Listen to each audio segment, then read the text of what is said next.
Bonjour à tous et bienvenue sur cette nouvelle vidéo. Dans la continuité de la dernière vidéo que j'ai postée où je vous explique comment je suis passé de je déteste courir à finisher d'un Ironman en moins de 3 ans, je trouvais ça intéressant aujourd'hui de faire une vidéo sur comment réussir ses objectifs.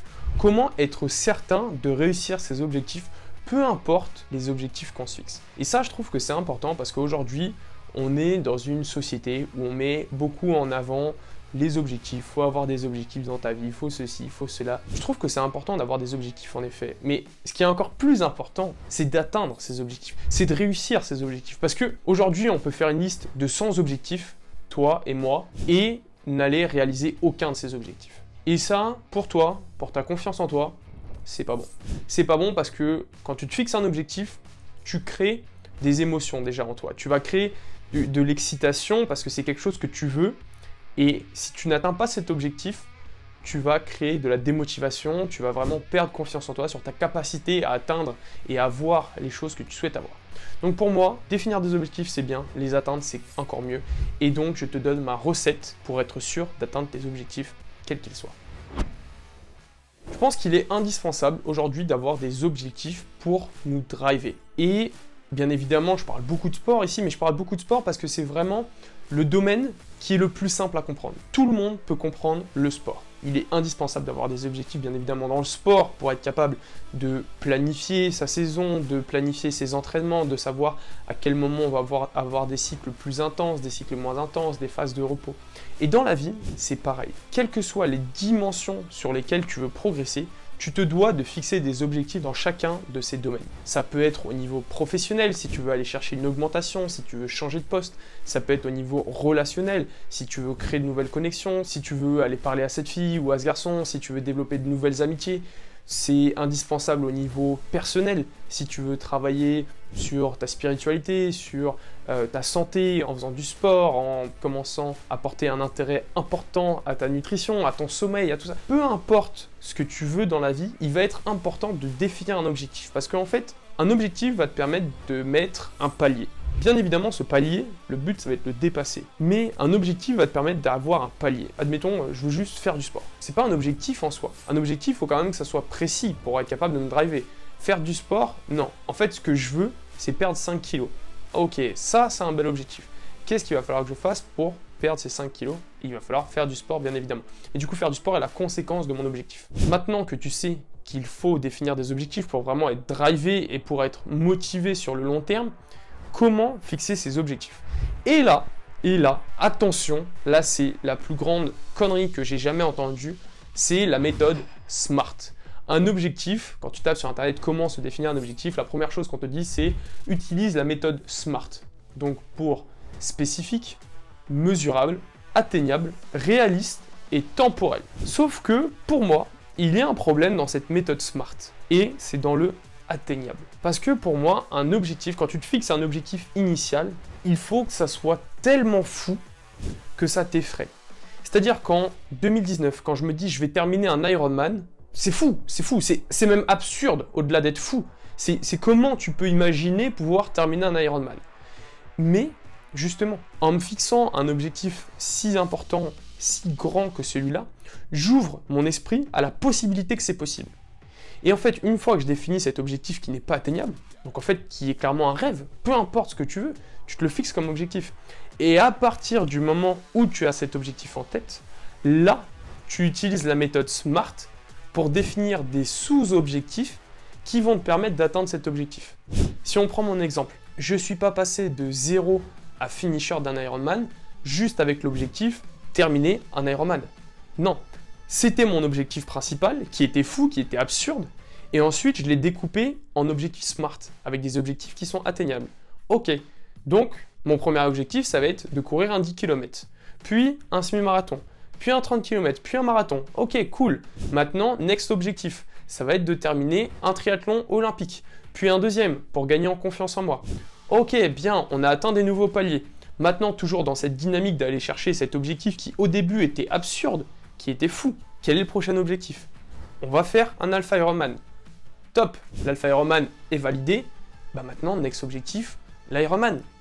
Et on arrive finalement à cet objectif qui, de base, n'est pas atteignable, en l'ayant découpé avec plein d'objectifs qui sont, eux, atteignables sur une période de temps assez longue. Et donc, ce qui est réellement important, une fois qu'on a cet objectif qui est absurde, qui est non atteignable, c'est de le découper en objectifs SMART, qui sont, eux, atteignables. Et l'important dans toute cette stratégie, ça va être la planification. Puisqu'il va falloir accepter que l'objectif initial qu'on se fixe, je te rappelle, celui qui est fou, celui qui est un rêve, celui que tu n'oses même pas dire aux autres parce qu'il te prendrait clairement pour un malade, celui-là, tu le planifies sur le très long terme. Par exemple, moi je m'étais dit ça va me prendre au moins 4 ans. Mais toi, tu pourrais te dire 6, 8, 10. Et ensuite, à partir de ce moment-là, tu planifies d'autres sous-objectifs qui vont, eux, pouvoir être atteints beaucoup plus rapidement. Et on va reprendre mon exemple parce qu'il est concret, je sais de quoi je parle. Je m'étais donné 4 ans pour terminer cet Ironman. Ces 4 ans, je les ai divisés. Je me suis dit, ok, en fait, à 1 an, quel est mon objectif dans la dynamique d'aller chercher mon objectif principal? Donc je suis d'abord arrivé à un objectif à 1 an. Ensuite, cet objectif à 1 an, qui était du coup en 2020 de finir un marathon, je l'ai découpé encore en sous-objectifs. Avant de terminer un marathon, il va falloir faire un semi-marathon.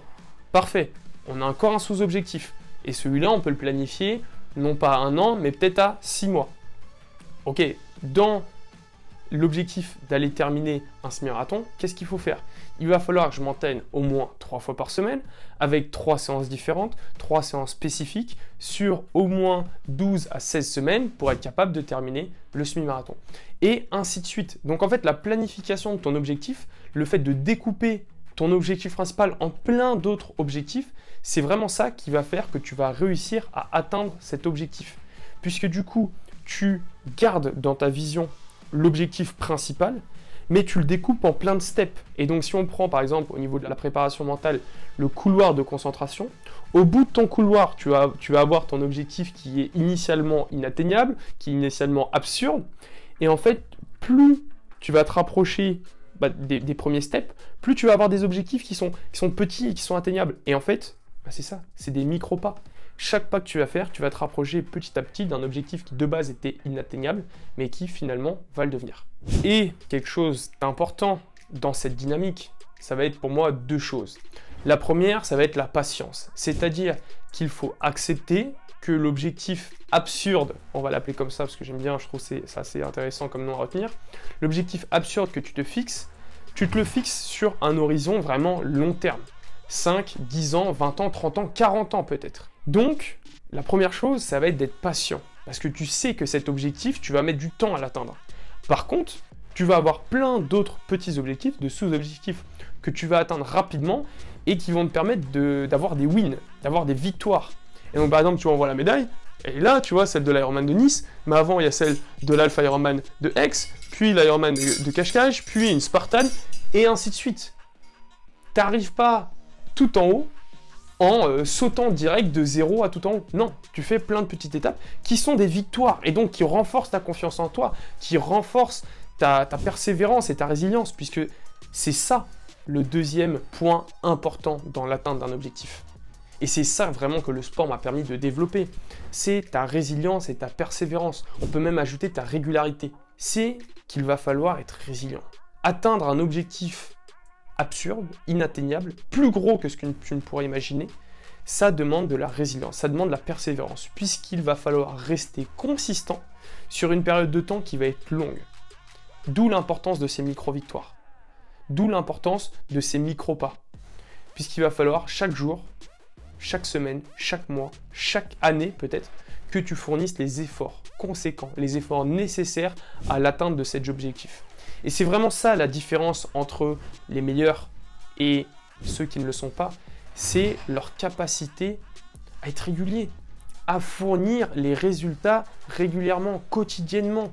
C'est vraiment ça, la puissance de l'effet cumulé, la puissance de la boule de neige. Si par exemple on prend l'exemple de la bourse avec Warren Buffett, qui pendant 60 ans investit, peu importe ce qui se passe, peu importe les conditions économiques, peu importe les conditions sociopolitiques qu'il y a dans le monde, les guerres, etc. Tu investis chaque mois. Ce qui fait qu'aujourd'hui, c'est un des hommes les plus riches du monde, mais uniquement grâce à une chose. Et c'est pas un secret. C'est sa persévérance et sa régularité. Et la petite cerise sur le gâteau pour réussir à atteindre un objectif qui comme ça te paraît absurde, qui te paraît inatteignable, ça va être d'utiliser la visualisation. Je t'ai d'ailleurs fait une vidéo complète sur la visualisation, je te conseille d'aller retrouver ça sur ma chaîne. Au passage, abonne-toi si ce n'est pas encore fait, mets un pouce bleu, commente, partage, fais ce que tu veux, mais suis-moi. Donc on revient à la visualisation. Pour moi, c'est vraiment quelque chose qui va être important, puisque ça va te permettre de rendre cet objectif qui est inatteignable présent au quotidien. C'est-à-dire que en 2020, quand je m'entraîne pour un Ironman, 4 ans plus tard, je n'arrive même pas à courir 10 km, mais ce que je me dis dans ma tête, justement, quand c'est très difficile, tu vois, au kilomètre 6, 7, quand ça commence à faire 40 minutes, et là c'est très compliqué, je me répète dans ma tête, alors que je ne suis jamais monté sur un vélo de course, hein, je me répète dans ma tête, I am an Ironman. Parce que c'est ce qu'ils disent quand tu passes à la ligne d'arrivée. You are an Ironman. Mais ça, moi, je me le répétais, alors que j'avais jamais couru encore 10 km dans ma vie. J'avais déjà cette visualisation, je me visualisais déjà l'atteindre. Et du coup, cette visualisation, ça m'a permis d'être patient. Ça m'a permis aussi d'être résilient parce que je gardais toujours en tête, grâce à la visualisation, cet objectif final. Et ça permet vraiment de rester drivé sur une période assez longue qui est nécessaire puisqu'il faut être patient. Bon, voilà, clairement, je vous ai détaillé comment vous pouvez aujourd'hui atteindre n'importe quel objectif. Vous pouvez penser peut-être que c'est du bullshit. Évidemment, on vous l'a toujours raconté comme ça. Vous pouvez atteindre ce que vous voulez dans votre vie, mais c'est vrai, c'est vrai. Et en fait, il y a deux types de personnes. Il y a celles qui vont accepter que c'est vrai, qui vont faire en sorte de faire que ce soit vrai, qui vont aller atteindre ces objectifs inatteignables. Et il y a l'autre personne qui va se dire c'est pas possible, qui va rester dans cette dynamique de toute façon, c'est un objectif qui est trop gros et qui va rester dans ses sous-objectifs.